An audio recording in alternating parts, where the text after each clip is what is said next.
စိတ်ငြိမ်းအေးခြင်းနဲ့ဆိုရင်ဘာလို့ရမလို့စိတ်ကိုပူလောင်ပင်ပန်းစေတဲ့အကြောင်းတရားကိုရှားရမယ်အကြောင်းတရားကအပြင်အကြောင်းတရားရှိတယ်အတွင်းအကြောင်းတရားရှိအပြင်အကြောင်းတရားကတော့မဖြစ်ချင်တယ်လို့ဖြစ်နေတဲ့အကြောင်းအားလျော်ဆိုတာဖြစ်ချင်တယ်လို့ဖြစ်နေတဲ့အာယုန်တွေပဲနောက်အတွင်းအကြောင်းတရားပါတော့အာယုန်နေတော်မနတိကာရ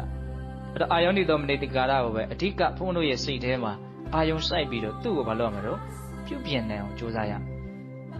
ပို့ပြီးတော့ရှင်းအောင်ပြောရင်ပြောရမယ်ဆိုရင်ကိုယ်စိတ်ထဲမှာဆင်းရဲနေတဲ့ပင်ပန်းနေတဲ့ပူလောင်နေတယ်ဆိုတာစိတ်ထဲမှာဖြစ်တဲ့ပြဿနာပဲတကယ်တမ်းကစိတ်ထဲမှာဖြစ်တဲ့ပြဿနာကိုစိတ်ထဲမှာပဲဘုံဘုံတို့ပြေလည်အောင်ရှင်းရတကယ်တမ်းကိုယ်စိတ်ကိုပူလောင်ပင်ပန်းအောင်လုပ်နေတဲ့အရာဘယ်မှာရှိနေတာအတွင်းမှာရှိနေအဲ့ဒါပါတော့အာယောနိတော်မနဲ့တေကားတာနော်မှားယွင်းနေအမှားတွေအမြင်မှားတွေဟုတ်လားဒါကြောင့်စိတ်ထဲဖြစ်တဲ့ပြဿနာကိုဘုံဘုံတို့ကစိတ်ထဲမှာပဲရှင်းရမှာဟုတ်လားရှင်းတဲ့နေရာမှန်ဖို့လဲလိုသေးတယ်လို့ဘုန်းထင်တယ်နော်။ငယ်ငယ်ကပုံမြင်လေးတစ်ပုဒ်ဖတ်ဖို့တယ်အလွန်သဘောကျတယ်။လူတစ်ယောက်ကလမ်းမီးတိုင်အောင်မှာကုန်းနဲ့တခုခုကိုရှားနေတာ